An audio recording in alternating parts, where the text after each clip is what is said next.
Deixando raízes. Graças a Deus, irmãos. Nós vamos sim pedir a graça de Deus. Interessante que a Maria estava falando aqui, né? Mais uma vez ela não sabia que seria eu. Eu sabia que o André ficaria pelo menos 2 semanas fora, 2 finais de semana fora, né? Mas eu pegando parte aqui que a Maria estava falando, eu não consigo projetar aqui. Não, acho que vai dar isso. Como lidar de forma sábia com as provações, né? E o finalzinho da devocional foi exatamente isso. Eu testemunho de uma pessoa que estava em estado terminal, né? Mas soube lidar com a situação. Então, nosso tema é esse aí, como lidar para me ficar olhando para trás todo o tempo. Isso que aparece para mim fica mais fácil também. Então, eu gostaria que você deixasse sua Bíblia aberta aí, né? E no final, ou mais ou menos no meio desse momento aí, vou pedir uma das crianças para escolher um canto para nós aí, tá? Vai pensando aí, as crianças aí, pensar no canto e vai tocar no Edson, Felipe aí, alguém sabe tocar, quem tem que tocar, viu, meninos? Se não tocar, não xingar eles também. Isso, não tocar, não deixa na atenção deles. Eu tenho meu canto de criança que eu gosto, mas confio que tiver da gente, né? Só não pode perguntar qual música você quer cantar, né? Quando vocês abrem aí, uma vez a criança chegou para mim, tem coisas que só acontecem no microfone, né? Aí a criança chegou para mim, sério, chegou para mim e falou assim: pastor, eu quero cantar uma música. No início do culto, eu falei: é da mãe? Aí eu ia deixar mesmo, né? Eu falei: não, vou deixar. Aí, depois, na hora que eu fui iniciar o culto, eu falei: ei, você não vai deixar eu cantar a música, não? Eu vou deixar eu cantar logo, acabar logo, mas vocês vão ficar o culto todo perguntando. Tá, vou deixar qual música você quer cantar? Luan Santana.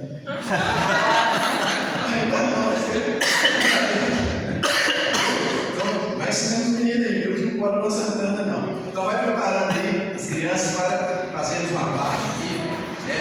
Com as crianças. Fiquem atentos aí, os maiorzinhos aí, né? A Lavia, o Davi, Davi, né? O Davi, o maiorzinho, o outro Davi, a Andressa, super inteligente também, o Xandinho, né? A Carolzinha tá ali, né? Fiquem atentos aí, quero que vocês vão participar também. Então, irmãos, esse estudo bíblico, né, na verdade, é um esboço do sermão do reverendo Fernandes Dias Lopes. Eu estava lendo vários esboços dele, vários, né? Coisas tremendas aqui, muito boas na nossa meditação, e foi muito interessante, né? E dentro dos que eu li, só de ontem para hoje tem 4, e eu achei esse aqui muito interessante. Como eu acabei de falar, nós não cremos em coincidência. A Marca tem, né, fazendo uma devocional hoje sobre como lidar com as situações do nosso dia a dia, né? Pelo menos assim foi o ensinamento, né? E como lidar, né, de forma sábia com as provações. Porque deixa eu perguntar aqui: tem alguém aqui que não esteja passando, que não passou, ou que acha que não vai passar por aprovação? Eu acho meio difícil. Então, eu sempre falo uma coisa: a questão das lutas, seja no âmbito do trabalho, seja na família, seja na escola, no âmbito social, qualquer âmbito da vida, uma coisa que eu tenho certeza, duas coisas que eu preciso ter certeza, é que elas virão. E a segunda é que eu preciso saber lidar com elas. O tamanho do problema eu estou pouco me deixando. Porque se ele é pequeno, eu vou ter que resolver. E se ele é grande, eu vou ter que resolver da mesma forma. Então a verdade é essa. E às vezes a nossa questão é que nós, em algumas situações, nós queremos minimizar o problema. Às vezes o problema é sério e nós estamos querendo minimizar a situação. Em outros casos, o problema não é tão sério e nós vamos maximizar o problema. Então, aí complica. Então, eu tenho que meter em mente como resolver. É que eu vou resolver. Como? Não sei. E o tamanho do problema? Também não sei. Uma coisa eu tenho certeza: eu tenho que resolver o problema. E eu fui agora, como nós vamos lidar com os problemas, né? São esses ensinamentos que nós vamos aprender aqui. Eu pedi a vocês que deixassem aberto, né? Mas nós não vamos ver todo, então já vamos ler aqui agora na medida do possível aqui. Começando aqui, vou começar pelo Emerson aqui. no capítulo 1 desse diário, do versículo 5 ao versículo 8, tá? Sobre, lembrando, irmãos, tem duas situações que nós precisamos saber. Depois, futuramente, nós podemos fazer a segunda parte desse estudo aqui. Tá? Eu creio que vai dar para fazer esse ano ainda. Tá? É como lidar com sabedoria, né, de forma sábia, com as provações e com as tentações. Tá? Provação é diferente de tentação. Então é outra coisa que você tem que ficar atento aí. Às vezes você está sendo provado, tá? E você vê que você está sendo tentado. É diferente. Tá? A provação você pode passar por ela, né? E vencê-la ali. Tem gente que não consegue passar pela tentação sem vencer a queda. Viu? A provação ela pode não te levar à queda espiritual, mas a tentação sim, ela pode te levar. Mas aí é outra situação que nós vamos ver aí. Bem, bicho, por nosso favor, capítulo 1 aí, do 5 ao 8. Se, porém, algum de vós necessita de sabedoria, peça a Deus, que todos dá liberalmente, e nada lhe impropera, e se lhe há concedido. Peça, porém, com fé, em nada duvidando, pois o que duvida é semelhante à onda do mar, impelida e agitada pelo vento. Não suponha esse homem que alcançará do Senhor alguma coisa, homem de ânimo dobre, inconstante em todos os seus caminhos. Amém. Irmãos, Tiago escreve essa carta com qual intuito? De ajudar os crentes, né, dispersos a vencer as provações e as tentações a que estavam expostos naquela época, né? Buscando ao mesmo tempo trazer o quê? A maturidade cristã para esses crentes. Lembrando que aqui Tiago traz alguns ensinamentos, né? Aqui Tiago ele ensinou que as provas são compatíveis com a fé cristã. Tem gente que acha que o cristão não pode passar por prova. Quem falou que não? O crente não pode passar por luta. Infelizmente tem essa teologia doida por aí. Mas quem falou que não? Conforme eu já disse, né? Aqui Tiago vem nos ensinar que as provas elas são compatíveis com a fé cristã, sim, são variadas, passageiras e pedagógicas. Às vezes a provação ela pode ser pedagógica, sim, pode ser para trazer algum ensinamento. Não está aqui não, mas eu sou apaixonado pelo Salmo 119, versículo 71. O salmista entendeu isso. O salmista entendeu a provação como algo pedagógico. O que ele diz lá? Foi-me bom ter passado por aflições, para que eu aprendesse os seus decretos. Olha só, o salmista ele foi bom ter passado por isso. Foi bom. Para que eu aprendesse os seus decretos.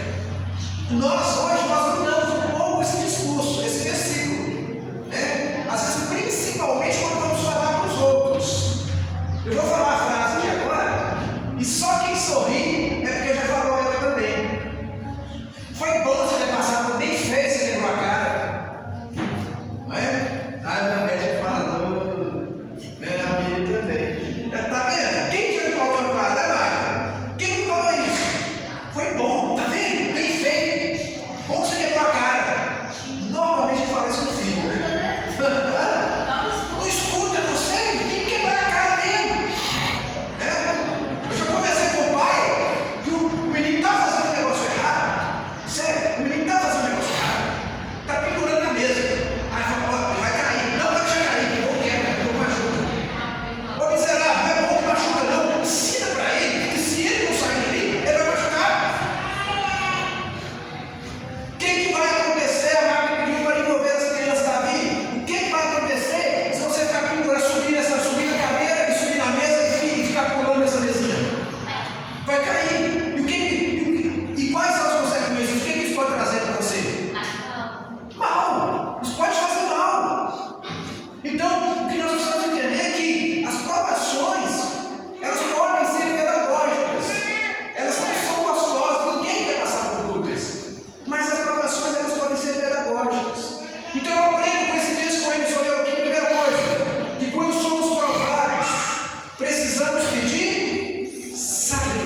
Deus tem misericórdia de mim, está sendo bom porque eu estou aprendendo a palavra de Deus. Não, tem crente que é pior. Pior do que muitos ímpios.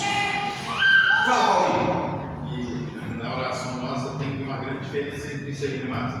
Porque na nossa oração nós temos que falar nos dê força para vencer as provações e os livros da tentação. Exatamente. Não é?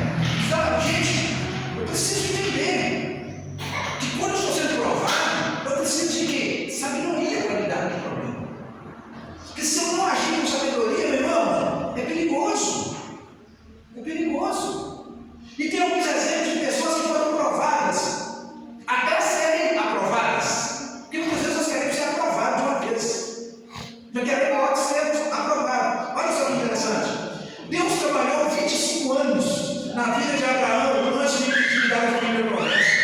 Deus trabalhou 13 anos na vida de José antes de colocá-lo no trono. Deus trabalhou 80 anos na vida de Moisés antes de usá-lo como líder do seu povo. Deus trabalhou 3 anos na vida dos apóstolos antes de enviá-los ao mundo. Olha só, Deus trabalha, então tem toda uma prova, tem todo um processo. Tem todo um processo. Mas em meio a esse processo, pode acontecer outras provas. Nós citamos José aqui. Até chegar ao trono, o segundo, ou o primeiro depois de Faraó, o segundo, do Egito. Olha a situação que José passou. José não tinha motivo para esgoelar. Todo mesmo conhecendo a palavra de Deus, mesmo conhecendo a história, quando a gente assiste filmes, séries que falam de José, todos nós, quem viu, não sei vocês, eu mesmo conhecendo, no reencontro dele com os irmãos, eu ficava esperando, José vai pôr um perna, esses caras, José vai jogar tudo na cara deles. Mas o que José fala com eles? Eles com medo. Não, eu sei que isso foi proporcionado por Deus. Eu sei que Deus proporcionou isso para quê? Para que hoje eu pudesse salvar vocês. Para que hoje tivesse sustento para vocês. Todo mundo esperava um grito. Todo mundo esperava. Oi. Davi quer falar uma coisa? Fala, Davi. Você está falando de mim ou super? Não, é o outro Davi. Não, você só não mesmo? Mas você faz bagunça, não faz? Não, Davi, olha gente, esse Davi aqui não faz bagunça, mas faz? Ó, e deixa eu falar um negócio para vocês. Davi sabe quem é a pessoa mais linda do mundo.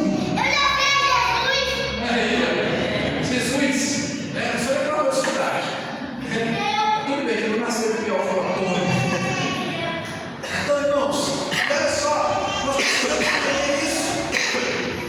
Quando estamos sendo provados, precisamos de discernimento e sabedoria. Mas o que é sabedoria? É mais que conhecimento. Conhecer bem a Bíblia. Ou melhor, sabedoria é o uso correto do conhecimento. Conhecimento pode ser definido nesse contexto como conhecer bem a Bíblia. Sabedoria é usar bem a Bíblia. Veja porque eu sempre falo às pessoas: ah, mas eu já li a Bíblia toda, eu conheço. Problema seu se você leu a Bíblia toda. E problema maior ainda seu se você não tem sabedoria para usar a Bíblia toda. Ah, e daí? E daí? Do que vai adiantar isso? Se você não tiver sabedoria para lidar com os problemas, se você não usar os recursos que a Bíblia te dá para usar o momento de provação. Tem crente que diz que conhece a Bíblia toda, mas no momento de provação faz o quê? Foge. O que a Bíblia ensina? Enfrentar. Age com covardia. Mas o que a Bíblia ensina para agir com coragem? Ser forte e corajoso. Mas na hora que vem a tribulação, na hora que vem o problema, o cidadão vem o quê? Medroso, covarde, negligente. Isso é falta de sabedoria para enfrentar. Enfrentar com sabedoria. Sabedoria é olhar para a vida com os olhos de Deus.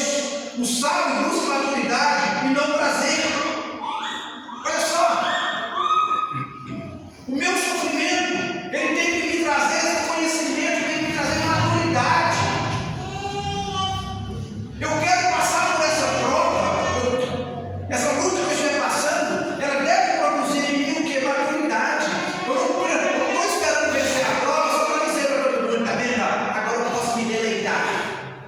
Aí, venci.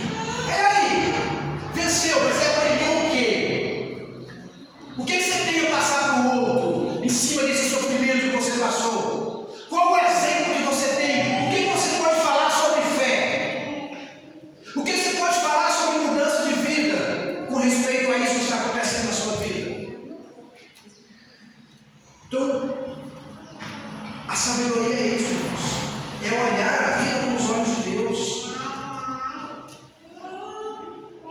O sábio busca maturidade e não prazer. As pessoas cultas, há pessoas cultas e tolas. Há pessoas cultas e tolas. Trocando por miúdo, no modo máximo de falar. Tão inteligente, mas tão burro ao mesmo tempo, tão idiota ao mesmo tempo. Essa tolice aqui é idiotice. Tão culta, tão inteligente, mas ao mesmo tempo tão idiota, tão burro. Não age com sabedoria. Há pessoas que têm erudição, mas não sabem viver a vida nem fazer escolhas certas. São ótimos leitores. Não coloca nada em prática.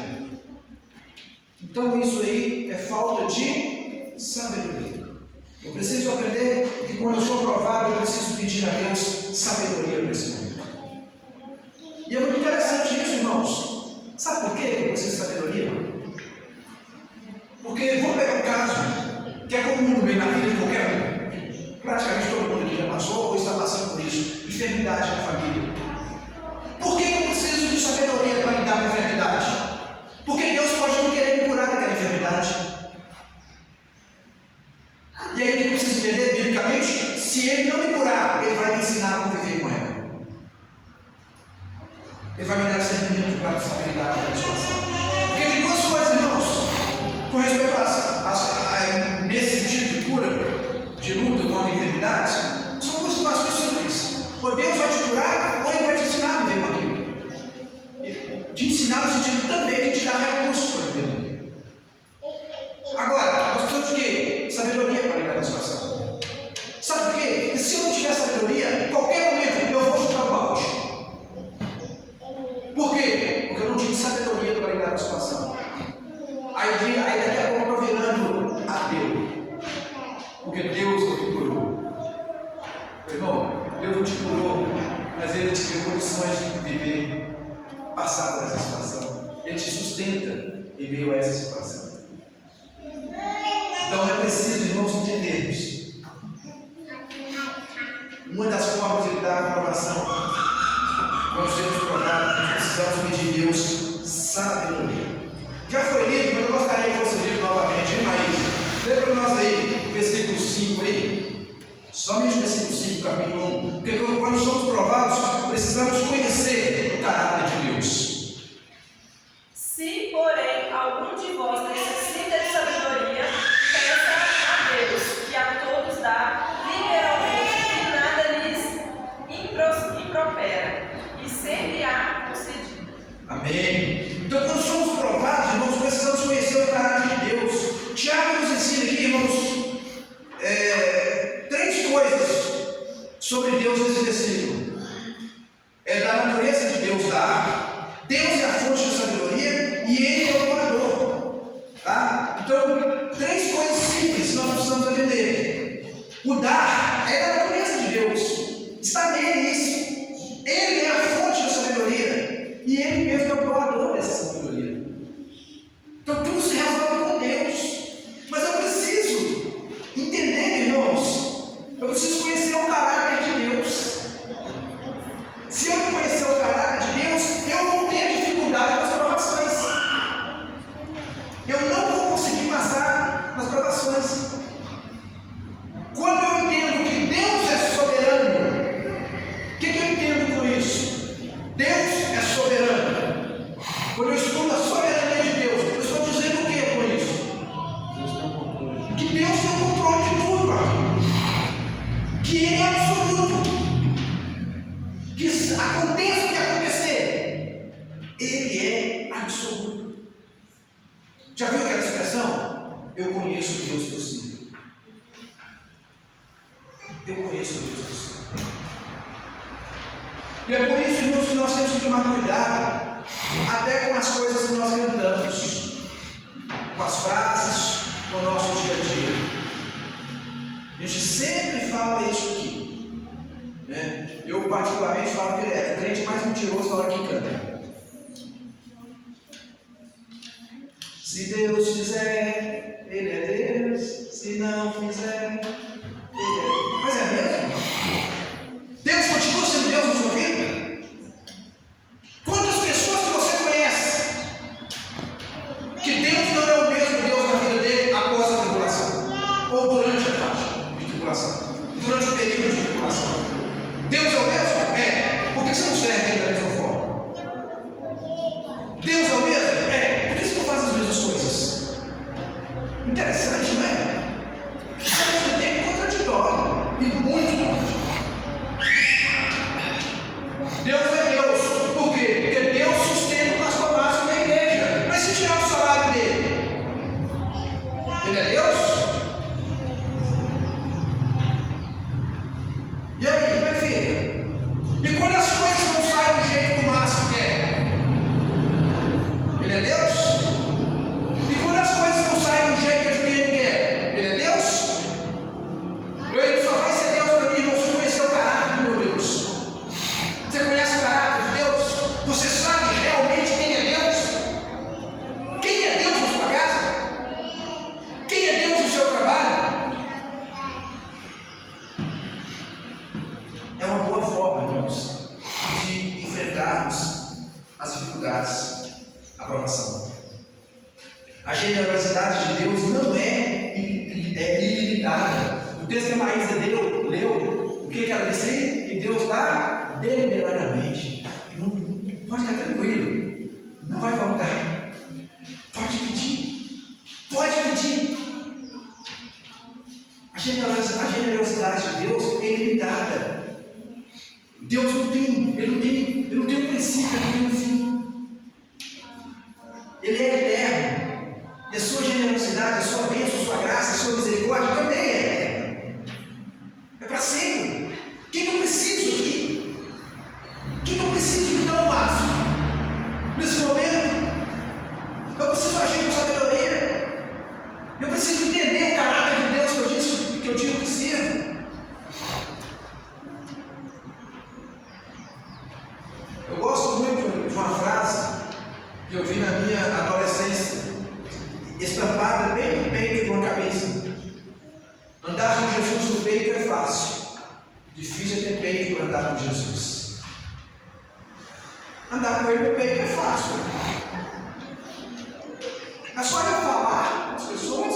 Olha, escrever na minha camisa, está estampado no meu peito. Ó, Jesus estampado no peito, hein?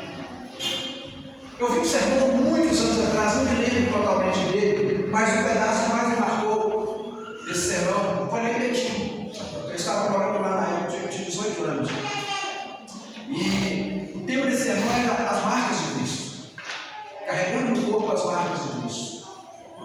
E o apóstolo Paulo, ele vai nos ensinar muito bem, ele sabe muito bem o que é carregar no corpo as marcas de Cristo. Ele sabe muito bem o que é viver para Cristo. E se a gente for parar e analisar a vida de Paulo, baseado nessa teologia boa que eles pregam aí hoje, que para ser abençoado, você só tem Deus, Deus só está com você se você tiver isso, se você tiver aquilo. Muita gente tem falado aí, e é verdade. Se Paulo, se você for medir o amor de Deus pelos bens que ele te dá, pelas bênçãos que ele te dá, materialmente, Paulo foi odiado por Deus. Leia a vida de Paulo para vocês verem. Leia a história daquele homem. Você vai, não, Deus não gostou dessa cara, porque Deus não deu em nada. Só sofrimento. Só dor. Então Deus não estava com ele, não. Mas sabe qual é a diferença de Paulo? Porque Paulo conhecia o caráter de Deus. Paulo conhecia o Deus que ele servia. Sabe? Por isso que ele fez declarações maravilhosas. Para mim, viver, morrer é muito. Eu viver é isso. E ele vai explicar isso. Porque se eu morrer, eu vou estar com ele. Ou melhor, se eu viver, eu vou pregar o evangelho. Se eu morrer, será ainda melhor, porque eu vou estar com ele.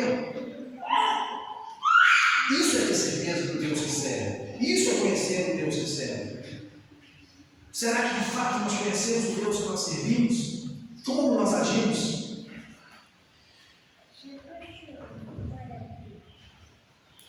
A acolhida de Deus é garantida. Deus não rejeita aquele que busca. Mas tem uma terceira coisa. Quando somos provados, precisamos orar com fé. Ô Ju, está aberto o texto aí? Pode ler para nós os versículos 6 a 8 do capítulo 8. 6 a 8. Peça, porém, com fé, em nada duvidando, porque que dúvida é semelhante à onda do mar e que é levada pelo vento e lançada de uma para outra parte. Não pense tal homem que receberá do Senhor alguma coisa. Irmãos, terceira coisa é que quando somos provados, nós precisamos orar com fé. Não tem nada pior no mundo que você orar com uma pessoa que não tem fé. Uma pessoa que te entrega os corpos. E seja em qualquer área, tá? Você vai orar para a restituição do casamento. Você acredita que Deus pode restaurar seu casamento, irmão? Não sei não, porque, nossa Deus. Então, não ora. Não ora. Você crê que Deus pode converter o meio da sua família, irmão? Pastor, aquele ali é difícil. Minha mãe me dizia, Paulo nas contas, é a cinza dele é dobra. Então tá bom, então não ora. Acabou, não ora. Tá fácil. Isso não ora. Quando somos provados, nós precisamos orar com fé.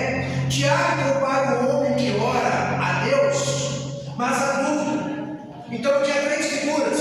Ele é como as ondas do mar, como uma pessoa que oscila entre a fé e a incredulidade, entre ânimo e desânimo, otimismo e pessimismo.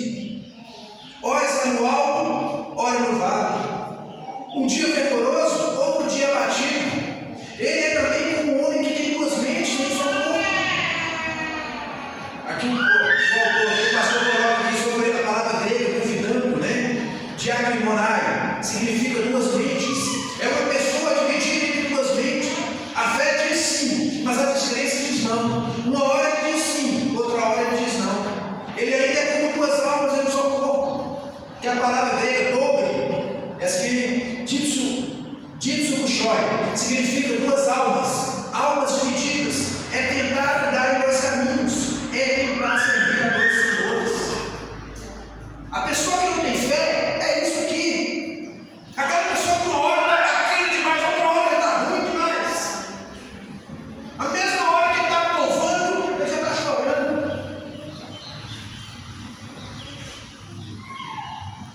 Tem duplo ânimo. Aí na sociedade chama de outras coisas, né? Mas o Tiago está chamando aqui é basicamente o que a sociedade chama. Só que o Tiago está sendo mais educado.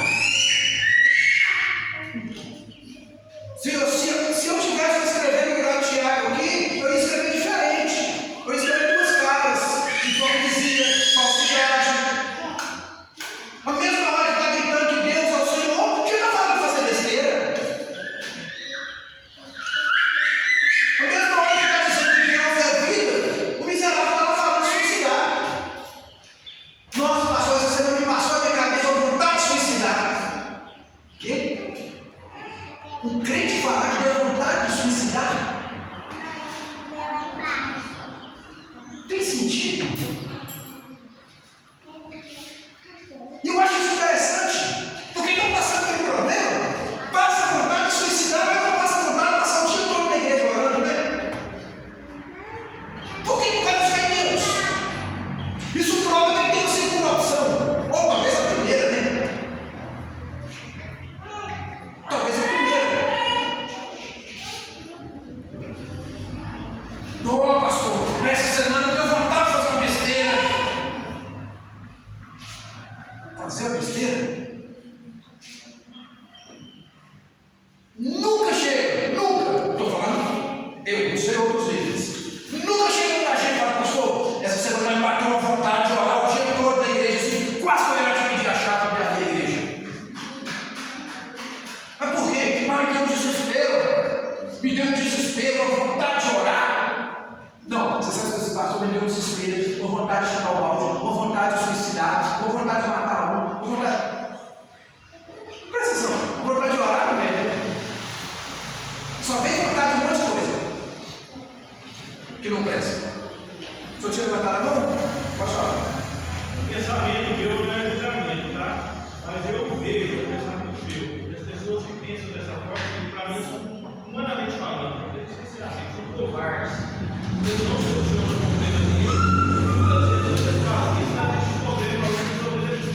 Sim, verdade.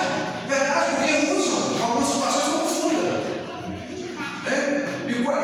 Eu coloco na minha frase a primeira, mas se alguém quiser usar de outra forma, talvez eu não sou dono da razão. Mas qual é uma das principais? Começa a saber o que eu quero dizer aqui. Quando eu fiz essa frase, eu mostrei para ele. Qual é a primeira opção do covarde? Fugir. A primeira opção do covarde é a fuga. Ou egoísmo. Eu estou egoísta. A primeira opção dele é essa. Por quê? Eu vou aqui, eu me mato, acabo com tudo logo. Tá, mas os outros? Aí é egoísmo, né? Os outros você também com os outros, né? Não importa o que o seu pai, a sua mãe vai sentir, não importa o seu esposo, sua esposa vai sentir, não importa os seus filhos vão sentir, não importa o que você quer fazer ali naquela hora. Então eu vou me refugiar na morte. Eu vou me refugiar, no caso do mundo aí, eu tenho certeza que crente faz isso, pelo menos os florestais não, mas mesmo para fora não tem, tá? Eu vou me refugiar na bebida. Vou me refugiar nas drogas. Mas interessante, por que ninguém fala assim? Eu vou me refugiar, eu vou me encher do Espírito Santo e vou mostrar para esse capeta como é que se resolve essa situação. A palavra, né? Maior do que está em nós. Maior que está em nós. Não é? Quando Paulo fala, não vos embriagueis com vinho, que a mente é solução.